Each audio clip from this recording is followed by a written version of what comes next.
दोस्तों, फिलिस्तीन के लिए दुआ कीजिएगा आप लोग और वीडियो को शेयर जरूर करें। आज मैं आपको 3000 साल पहले से लेकर 2025 तक फिलिस्तीन की पूरी हिस्ट्री बताने वाला हूं। फिलिस्तीन के टोटल 10 पार्ट आएंगे और चैनल को सब्सक्राइब जरूर करें। फिलिस्तीन, जिसे प्राचीन समय में कन्नान कहा जाता था, यह इलाका फर्टाइल क्रेसेंट का हिस्सा था, यानी वह जमीन जहां से मानव सभ्यता का विकास हुआ। यहाँ कन्नानी लोग रहते थे, जिन्हें आधुनिक अरब और सामी लोगों का पूर्वज कहा जाता था। इसके बाद मिस्र का प्रभाव पड़ा। फिरौनों के समय में फिलिस्तीन मिस्र के अधीन आ गया। यह इलाका पूरब और पश्चिम के बीच में पुल की तरह था। करीब 3000 साल पहले यहाँ यहूदी कौम ने अपनी रियासत बनाई, इजराइल के नाम से। फिलिस्तीन उनका मुख्य नगर बना। यहाँ से तीनों धर्मों, यहूदी, ईसाई और इस्लाम के बड़े अध्याय जुड़े। इसी वजह से फिलिस्तीन तीनों धर्मों के लिए पवित्र माना जाता है।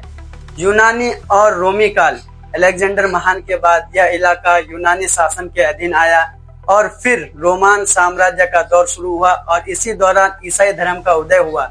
यहीं से ईसाई मसीह का संदेश फैला।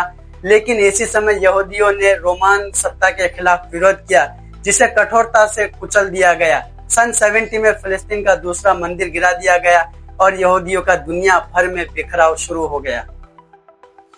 इस्लामिक दौर की शुरुआत 7वीं सदी में हजरत उमर रज़ी अल्लाह तआला अन्हु के शासन में मुस्लिम सेनाएं फिलिस्तीन पहुंची। फिलिस्तीन सत्ता के अधीन आ गया। उसके बाद 400 साल तक यह धरती मुस्लिम अरब शासन में रही। उमैयद, अब्बासी और फातिमी खिलाफत के दौर में रहे ये फिलिस्तीन।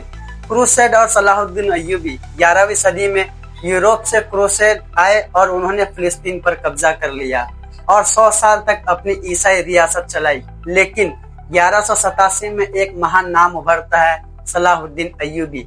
उन्होंने मुस्लिम सेनाओं को एकजुट किया और फिर उसके बाद फिलिस्तीन को आजाद करा दिया। उसके बाद फिलिस्तीन 400 साल तक अभी तक मुस्लिम शासन में ही रहा।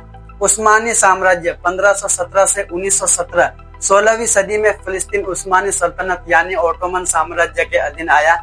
लगभग 400 साल तक यह इलाका शांति से चलता रहा। यहाँ मुस्लिम, ईसाई और यहूदी छोटी सी बस्ती के साथ मिलकर रहते थे। लेकिन यूरोप की राजनीति और जायोनिज्म आंदोलन के उभार ने फिलिस्तीन की किस्मत बदलने की शुरुआत कर दी, जिसका जिक्र हम अगले पार्ट में करेंगे।